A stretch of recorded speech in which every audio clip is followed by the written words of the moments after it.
데이브 알레드라고 하는 영국의 유명한 스포츠 코치가 있습니다. 그는 현재 세계에서 가장 뛰어난 스포츠 코치 중에 한 명입니다. 이 사람이 지도했던 팀들을 보면요. 프리미어 리그의 맨체스터 시티, 또 썬더랜드 AFC, 또 남아프리카 공화국의 럭비 국가대표팀, 영국의 유도 국가대표팀, 그리고 또 선수들도 럭비 선수, 골프 선수, 축구 선수, 세계적인 선수들을 종목을 가리지 않고 이 사람이 지도한 그런 경험이 많은 훌륭한 코치입니다.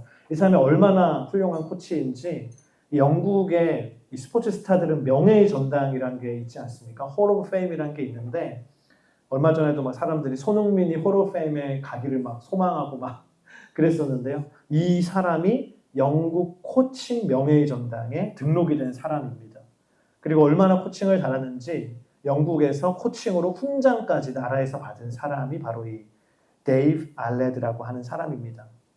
이 사람이 최정상의 팀들과 최정상의 선수들을 훈련하면서 이 사람이 발견하게 된 놀라운 사실이 있었어요. 이것으로 이 사람이 박사학위 논문까지 써서 굉장히 유명해졌는데요. 그게 뭐냐면 결정적 순간의 중요성이라는 것입니다. 결정적 순간의 중요성. 결국은 최정상급의 선수가 되느냐, 되지 못하느냐를 판가름 짓는 것은 결정적 순간에 달려있다는 것이죠. 제가 1부 예배 때는 손흥민을 예로 들었는데 2부 예배 때는 김연아를 예로 들어서 김연아 선수가 올림픽에 나가서 이제 결승 마지막 무대를 한다고 생각해 보세요. 하는데 이제 딱 가면서 트리플 악셀을 해야 되는 순간인 거죠. 그 찰나의 순간, 내가 어떻게 트리플 악셀을 연습한 대로 할 것인가. 그때 엄청난 김연아 선수의 압박감이 있지 않겠어요? 저쪽에서 막 사람들이 막 엄청나게 보고 있고 전 세계 사람들이 TV로 생중계하고 있고 내가 이 점프를 어떻게 뛰느냐에 따라서 금메달이냐 은메달이냐 아무 메달을 못 따느냐 결정되고 저쪽에서 아스담하고 째려보는 눈으로 나를 쳐다볼 텐데 그 심리적인 압박감을 김연아 선수가 이기고 아주 최적의 힘과 최적의 타이밍과 최적의 자신의 포지션으로 그 트리플 악셀을 마치는 게 최정상의 선수라는 거죠. 그 심리적인 압박감을 이겨내고 온전한 선택을 하는 것, 적절한 선택을 할 수 있는 것이 월드 클래스 선수라는 것입니다. 그래서 이 사람은 그 선수들이 그걸 할 수 있도록 도와주는 거죠. 우리 인생도 마찬가지죠. 우리 인생에도요, 결정적인 순간이 있습니다. 아주 결정적인 순간에 엄청난 압박감이 나를 찾아오는 것이죠. 우리 오늘 일부 예배 때 홍재회 선교사님 이렇게 왔다 가셨는데 홍재회 선교사님은 이라크에서 선교하시는 분이세요. 근데 이라크 제가 간증을 듣는데 이라크 전쟁이 난 거예요. 전쟁이 나서 막 다 철수를 하고 막 난리가 났는데 이분들이 이제 결정을 해야 되는 거 어떻게 할까? 그때 선교사님이 결정한 게 여권을 땅에 묻자예요. 여기서 죽자. 여권을 땅에 묻어버렸대요. 본인도 돌아갈 수 없을 정도로 죽으면 죽으리라 이렇게. 근데 진짜로 여권을 땅에 묻었고 그곳에 남아서 복음을 전해서 엄청난 부흥의 역사를 경험하고 하나님이 자신도 지켜주셨던. 근데 생각해보면 그때 엄청난 압박감이 있었을 거 아니에요. 심리적인 압박감. 근데 그때 어떤 결정을 하느냐. 하나님이 기뻐하시는 결정을 어떻게 할 수 있느냐. 그게 뭡니까? 영적으로 승리하는 사람인 것이죠. 사도행전에도 보면요. 교회도 그런 결정적인 순간을 맞이합니다. 언제이냐? 오늘 우리가 방금 읽은 사도행전 15장의 말씀이에요. 교회는 예루살렘 교회와 안디옥 교회는요. 결정적인 순간을 맞이했거든요. 그때 교회는 어떤 선택을 했는가? 어떤 길을 찾았는가? 어떻게 길을 찾아가는 교회가 됐는가를 오늘 함께 나누기를 원합니다. 첫 번째입니다. 우리 따라하겠습니다. 결단 속에 길이 있다. 오늘 1절 말씀 함께 읽어보겠습니다. 시작. 유대에서 몇몇 사람들이 안디옥으로 내려와 형제들을 가르쳤는데 모세가 가르친 관례에 따라 할례를 받지 않는다면 구원을 받지 못한다라고 했습니다. 안디옥 교회에 유대에서부터 크리스천들이 온 거죠. 근데 생각해보면 안디옥 교회는 브랜치죠. 예루살렘 교회에서 사람을 보낸 브랜치고 예루살렘, 유대가 있는 지역은 마더처치, 모교회라고 할 수 있지 않습니까? 그래서 모교, 마더처치에서 사람들이 왔다니까 안디옥 교회 성도들이 말씀을 전해주십시오라고 요청했던 것 같아요. 근데 이 사람들이 무엇을 앞에 나와서 가르치느냐? 오늘 말씀에 보면 모세가 가르친 관례에 따라 할례를 받지 않는다면 구원을 받지 못한다 라고 하는 거예요. 그리고 여기서 끝나는 게 아니라 이 뒷부분에 보면 바울과 바나바가 예루살렘으로 가는 장면이 나옵니다. 근데 가서 보니까 거기에도요 똑같은 말을 하는 크리스찬들이 있는 거예요. 예루살렘에도. 오늘 5절 말씀에 이렇게 기록되어 있죠. 우리 함께 읽겠습니다. 그때 바리새파에 속해 있다 신자가 된 몇몇 사람들이 일어나 말했습니다. 이방 사람들이 할례를 받고 모세의 율법을 지키도록 해야 합니다. 여러분, 할례라는 단어가 공통적으로 두 말씀에 나왔는데 할례가 뭡니까? 유대 남자들은 태어난 지 8일 만에 나는 하나님의 백성입니다 라는 표시로 생명을 상징하는 생식기 표피의 일부를 자르죠. 그래서 나는 하나님의 백성이라는 표시를 내 몸에 지니고 살게 했던 그 율법, 그게 바로 할례입니다. 제가 신학 공부를 하면서 깜짝 놀랐던 것은 그때 당시에 할례라는 것이 유대인들에게만 있는 전통이 아니라 다른 민족, 부족에게도 할례라는 게 있었다는 거예요. 그래서 지금도 사실 그렇죠. 지금도 막 가끔 걸어서 지구 타고 막 이런 프로를 보면은 아프리카 어디 막 오지에 들어가면 그 사람들이 아프리카에 사는 사람들인데 할례 같은 비슷한 걸 행하는 문화를 볼 수 있어요. 근데 어떻게 보면 그래서 이 성경에 나오는 율법의 할례는요. 그때 당시에 이미 존재했던 문화를 하나님이 율법으로 사용하셨다라고 볼 수 있는 거죠. 그래서 제가 한번 상상해 봤어요. 만약에 2024년 오늘날에 하나님이 율법을 만드신다면, 그럴 리는 없겠지만 율법을 만드신다면 뭐 어떻게 하셨을까? 할례를 어떻게 하셨을까? 저는 그럴 것 같아요. 타투를 해라. 그래서 하나님을 믿는 사람들은 태어난 지 8일 만에 My Savior, Jesus 이렇게 타투를 하라 이렇게 하지 않았을까? 다시 말하면 뭡니까? 할례라는 것은 그냥 그때의 형식에 불과하다라는 것이죠. 어떻게 보면 구원을 위한 본질은 아니라는 것입니다.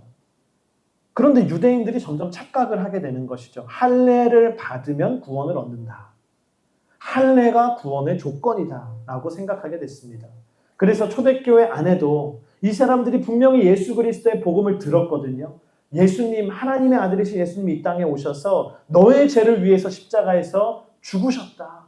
그 예수님을 너의 구원자로 영접하는 이에게 영원한 생명을 주시노라. 이 예수 그리스도의 피 묻은 복음을 들었음에도 불구하고요. 이 사람들은 어떻게 생각하는 거예요? 그렇지만 할례도 받아야 구원을 얻지라고 생각하는 것이에요. 그것을 믿고 사람들에게 가르치고 있는 것이죠.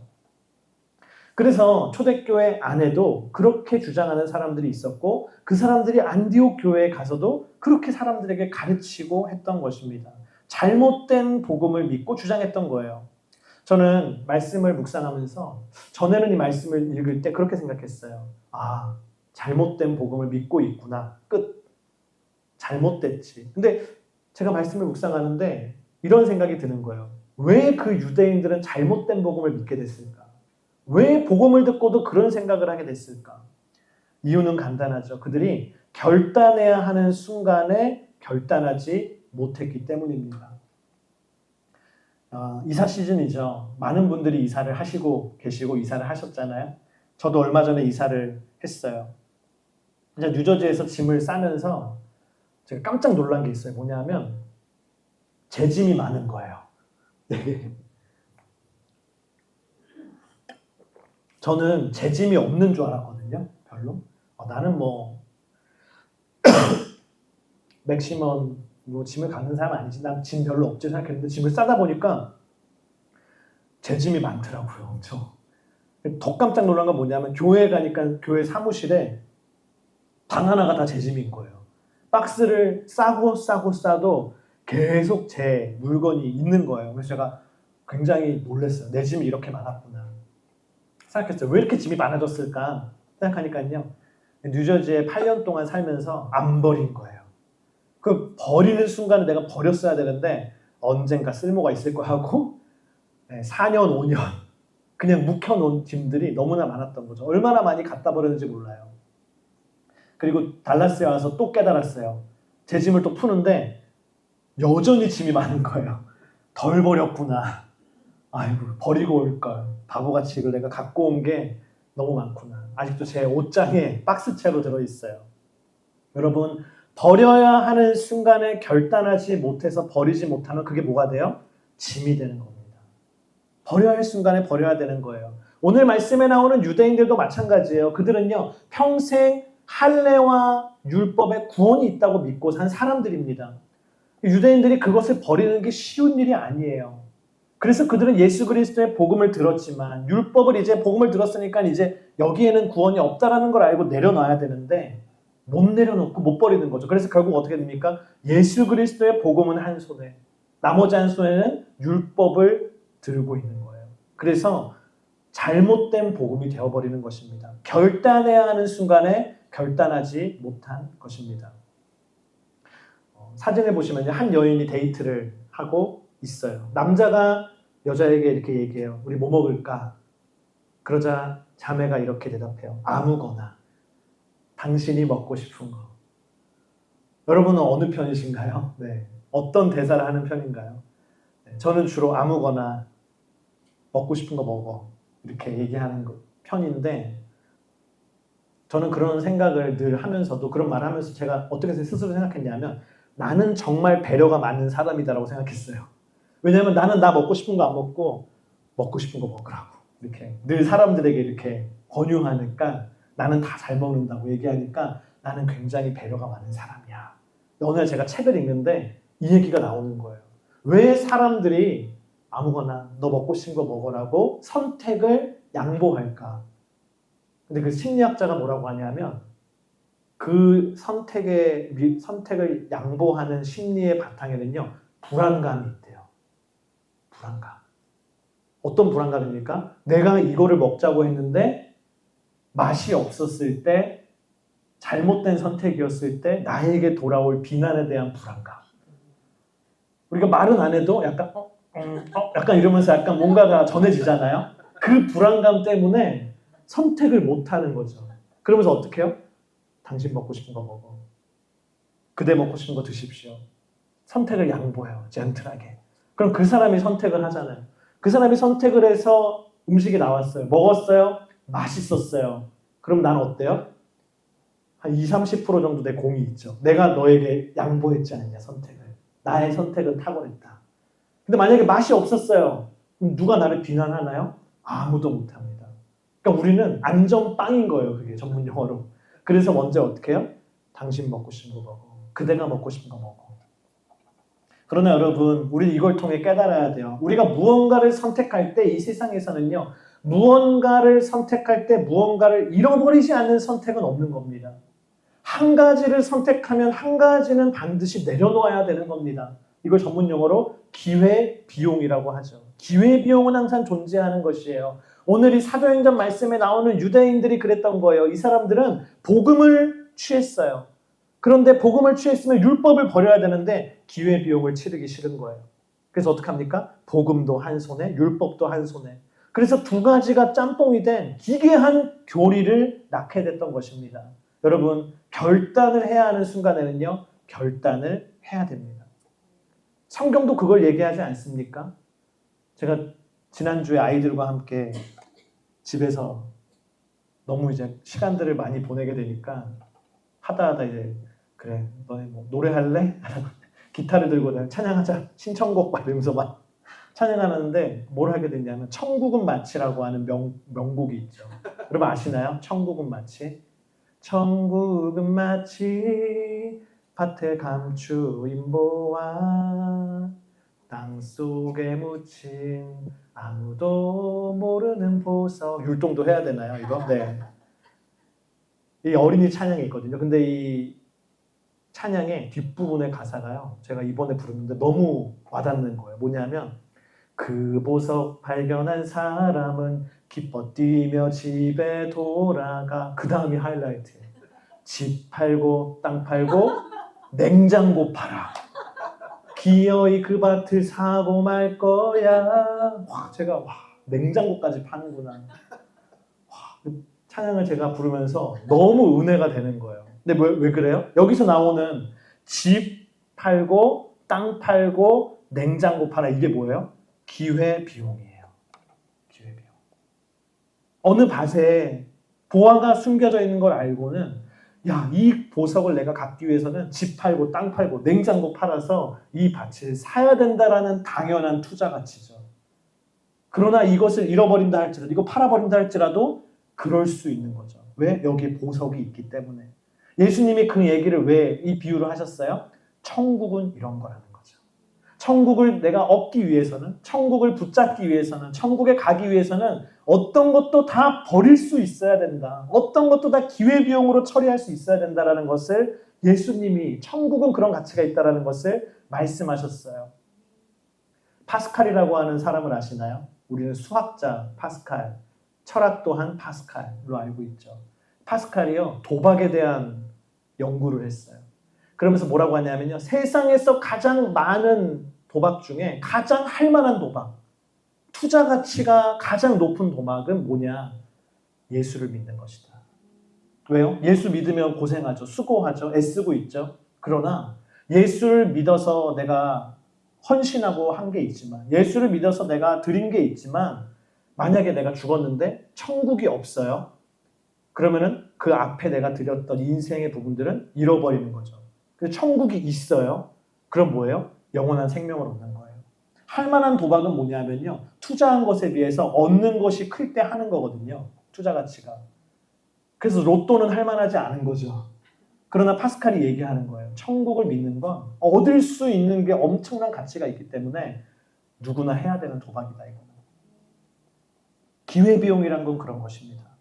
오늘 말씀을 보면요, 바울과 바나바는요, 이 아무것도 선택하지 못하고 결국은 두 가지를 다 취했던 유대인들과는 달리 과감한 선택을 하는 것을 볼 수 있는데, 2절입니다. 2절 우리 함께 읽겠습니다.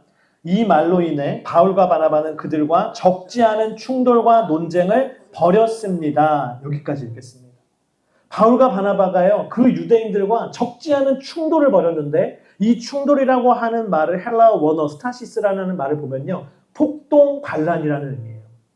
사람들이 볼 때 바울과 바나바가 그 유대인들과 그냥 논쟁을 하고 앉아서 점잖게 얘기한 게 아니라요, 폭동을 연상케 할 만큼, 반란을 연상케 할 만큼, 치고받고 싸우는 것을 연상케 할 만큼 격렬하게 싸웠다는 거예요.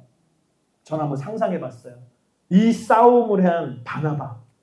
바나바 어떤 사람이에요? 성경에 위로의 사람 바나바, 회복의 사람 바나바, 따뜻한 사람 바나바, 피스메이커 바나바잖아요. 근데 그 온유한 바나바가, 누구든지 품고 회복시키는 그 놀라운 하나님의 사람 바나바가 이 사람들과요, 폭동을 연상시키게 할 만큼 격렬하게 싸웠을 때 안디옥 교인들이 얼마나 놀랐을까. 안디옥 교인들이.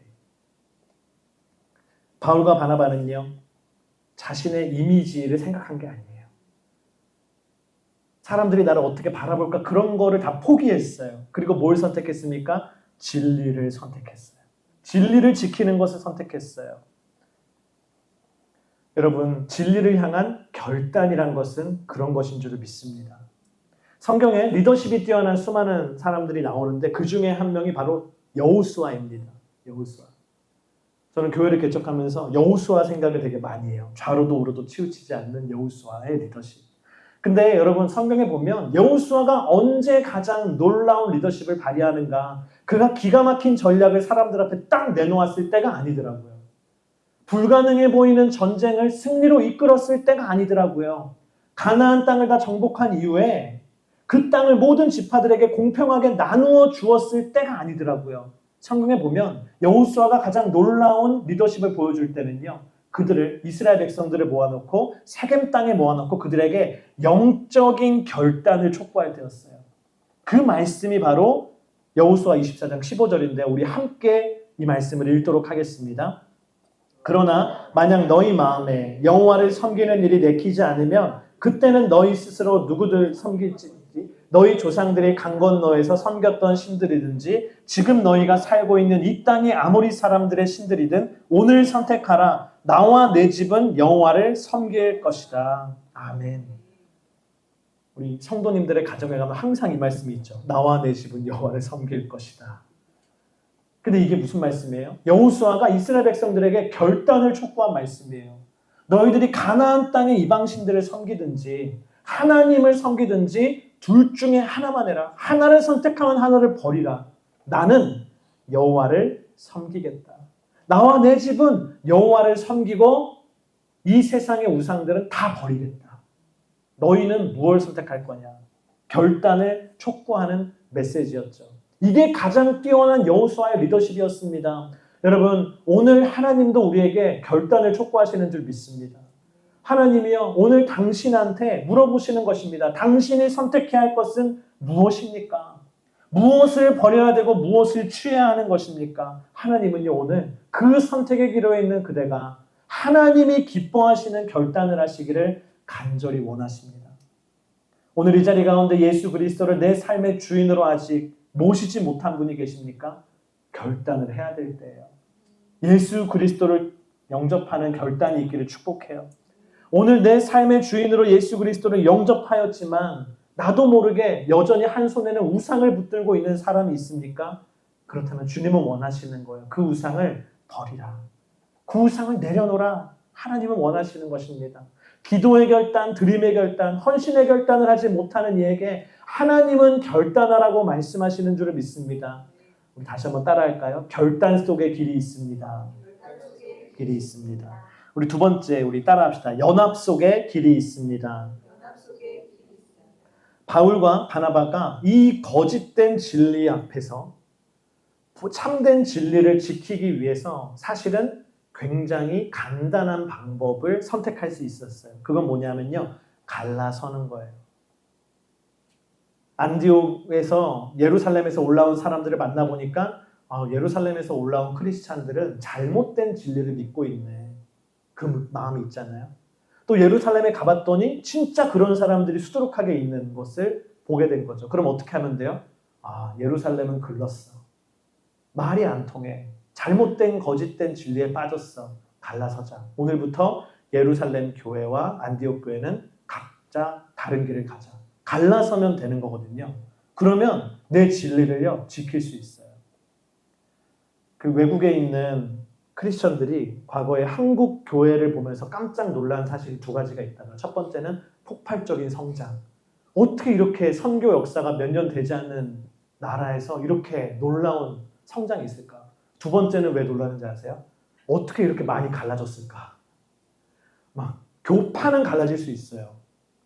그거는 이제 선교가 된 길이 다른 거기 때문에 선교사들이 각각 들어와서 자기의 교단으로 선교를 했기 때문에 성결교가 다르고 침례교가 다르고 장로교가 다른 거는 괜찮아요. 그럴 수 있어요. 한국 상황에서. 그런데 같은 장로교 안에도 수백 가지의 갈래가 갈라지는 거죠. 왜 그런지 아세요? 분열을 쉽게 해결하기 위해서. 갈등이 있고 부딪힘이 있을 때 갈라서 그러면 이게 제일 편했던 것이죠. 어떻게 보면 바울과 바나바와 안디옥 교회 성도들도 그 길을 선택할 수 있었습니다. 그러나 오늘 말씀 보니까요. 그렇지 않았어요. 오늘 15장 2절 후반절에 이렇게 기록되어 있어요. 제가 읽겠습니다. 그래서 안디옥 교회는 바울과 바나바를 세워 몇몇 신자들과 함께 예루살렘으로 보냈습니다. 사도들과 장로들은 이 문제를 어떻게 생각하는지 알아보려는 것이었습니다. 안디옥 교회가 어떻게 했어요? 이 문제를 해결하기 위해서 바울과 바나바를 예루살렘까지 보냈어요. 가서 그 예루살렘 교회 지도자들과 대화를 해보자. 그 수고를 감당하기 위해서 보냈던 것이죠. 그리고 오늘 6절과 7절에 보면요. 그러면 가서 어떻게 했느냐? 이렇게 기록되어 있습니다. 사도들과 장로들이 이 문제를 논의하려고 함께 모였습니다. 오랜 시간 동안 토론한 끝에 베드로가 일어나 그들에게 말했습니다. 어떻게 했답니까? 사도들과 장로들이 또 안디옥 교회에서 온 바울과 바나바가 다 함께 모여서요. 오랜 시간 동안 이 문제에 대해서 논의를 했다고 얘기합니다. 얼마나 오랫동안 논의했을까? 성경은 구체적으로 얘기하고 있지 않지만요. 그게요. 10시간이 될 수도 있고 열흘이 될 수도 있는 거죠. 100분 토론의 가장 큰 장점은 100분 안에 끝난다는 거 아니에요? 근데 이거는 그런 게 아니에요. 끝이 없는 토론이에요. 네버엔딩 토론이에요. 근데 이 수고를 했다는 거예요. 왜 그렇습니까? 진리를 붙들고 있는 사람들이 진리를 오해하고 있는 사람들을 그 오랜 시간과 수고를 통해서 설득하는 거죠. 왜냐? 그래야 교회가 하나 될 수 있기 때문에. 성령께서 하나 되게 하신 것을 그래야 지킬 수 있기 때문이에요. 이 수고를 감당한 것입니다. 교회는 여러분 하나됨을 지켜야 하는 줄을 믿습니다. 오늘도 이렇게 예배 세팅하는데요. 얼마나 아침 8시부터 와서 수고하는지 몰라요. 저는 아침 8시에 세팅을 오늘 시작하면서 10시 반 예배, 2시간 30분의 여유가 있다. 얼마나 여유로운가. 와, 근데 그렇지 않았어요, 오늘요. 네, 진짜 타이트하게 그 2시간 30분 동안 막 식은땀을 흘리면서 우리 성도님들이 예배를 준비하는 거예요. 그렇게 힘들고 오래 걸리고 시행착오도 있지만 하나님도 그걸 아시지만 하나님은 뭘 선택하셨어요? 나의 자녀인 너와 함께 하고 싶다. 하나님은 왜 그러셨습니까? 연합하시려고, 하나 되게 하시려고, 함께 하시려고 그 길을 선택하고 우리를 불러주신 줄을 믿습니다. 우리가 함께 교회를 섬기고 주님의 일을 하면서요, 나와 다른 사람을 만나게 됩니다. 내가 볼 때 부족해 보이는 사람도 만나게 됩니다. 때로는 가정 안에서 그런 사람, 그런 가족을 만나게 됩니다. 그러나 오늘 하나님이 사도행전의 말씀은 우리에게 얘기하시는 것이죠. 그러할지라도 그러한 사람들과 그러한 영혼들과 끝까지 권면하고 인내하면서 함께 가는 것이 하나님 아버지의 마음이라는 것입니다. 여러분 한번 다시 한번 따라할까요? 연합 속에 길이 있다. 연합하기를 주의 이름으로 축복합니다. 우리의 가정이 어떻게든 연합되기를 주의 이름으로 축복하고 우리의 교회가 어떻게든 연합되어서 주님의 기쁨 되기를 축복합니다. 우리 마지막으로 따라합시다. 하나님의 마음속에 길이 있다. 마음속에 길이 있다. 이제 예루살렘 공회가 열리고 가장 먼저 초두 발언을 하는 초대교회 수장, 예수님의 수제자 베드로의 대사가 오늘 7절, 8절에 나오는데 우리 함께 7절, 8절 읽어보겠습니다. 오랜 시간 동안 토론한 끝에 베드로가 일어나 그들에게 말했습니다. 형제들이여, 여러분도 알다시피 얼마 전에 하나님께서 여러분 가운데서 나를 선택해 이방 사람들도 내 입술을 통해 복음의 말씀을 듣고 믿게 하셨습니다. 그 마음을 아시는 하나님께서는 우리에게 하셨던 것처럼 이방 사람들에게도 성령을 주셔서 그들을 인정하셨습니다. 오늘 8절 말씀에요. 그 마음을 아시는 하나님께서라고 하는 말씀이 나옵니다. 베드로가 얘기하는 거예요. 사람들에게 이 율법의 문제, 복음의 이 문제를 어떻게 해결할 것인가를 얘기하는데요. 다른 걸 얘기하는 게 아니라 베드로가 딱 처음에 얘기하는 게 뭐예요? 하나님의 마음을 얘기해요. 하나님의 마음. 하나님께서 이방인들의 마음을 아십니다. 라고 얘기합니다. 이방인들이 율법은 모르지만 이방인들이 하나님에 대해서도 유대인들보다 더 많이 모르지만 성경도 모르지만 그들 안에 하나님을 만나고 싶은 간절한 마음이 있다는 것을 하나님이 아신다는 거예요. 오늘 이 자리 가운데도 여러분 하나님이요 당신의 마음을 아십니다. 저는 모를 수 있어요. 내 옆에 있는 사람은 모를 수 있어요. 그러나 하나님은요 내 마음을 가장 잘 알고 이해하시는 것이죠. 베드로가요 하나님을 너무나 사랑해서 하나님의 마음을 들여다봤거든요. 근데 하나님의 마음 속에 뭐가 있습니까? 이방인들을 향한 마음이 있는 거예요. 그들의 그 간절함을 긍휼히 여기시는 하나님의 마음이 있다는 것을 베드로가 발견하게 된 것이죠. 그래서 10절에 이렇게 얘기합니다. 그런데 여러분은 어째서 우리 조상이나 우리가 질 수 없었던 무거운 짐을 이방 신자들에게 지워서 하나님을 시험하려고 하십니까? 베드로가 하나님의 마음을 봤더니 하나님은요 그 이방 사람들이 어렵게 예수님을 만났는데 그들이 율법의 짐을 지고 고생하는 거 하나님이 원하지 않으시는 거예요. 그래서 그 얘기를 하는 거예요. 하나님의 마음이 이러한데 왜 우리가 하나님의 마음을 어렵게 만듭니까? 여러분 우리가 이 베드로의 마음을 가져야 하는 줄을 믿습니다. 우리가 베드로처럼요 하나님의 마음은 어떨까? 그것에 우리의 마음이 있어야 되는 줄을 믿습니다. 하나님의 마음을 들여다봐야 되는 줄을 믿습니다. 그러면 깨닫게 되는 것이죠. 하나님의 마음에 영혼이 있는 거구나. 하나님의 마음에 하나님이 찾고자 하는 그 사람이 있는 거구나. 하나님의 마음에 하나님이 사랑하시는 그 사람이 있는 것이구나. 저는 어제 말씀을 또 준비하면서요. 사실은 이 말씀 뒷부분으로 해서 많은 구절들이 남았잖아요. 그에 대한 말씀들을 막 준비했었어요. 다시 한번 이 말씀을 보면서 하나님의 마음을 얘기한 이 베드로의 이 말씀 여기에서요. 제가 멈춰버렸어요. 하나님께 그렇게 질문했어요.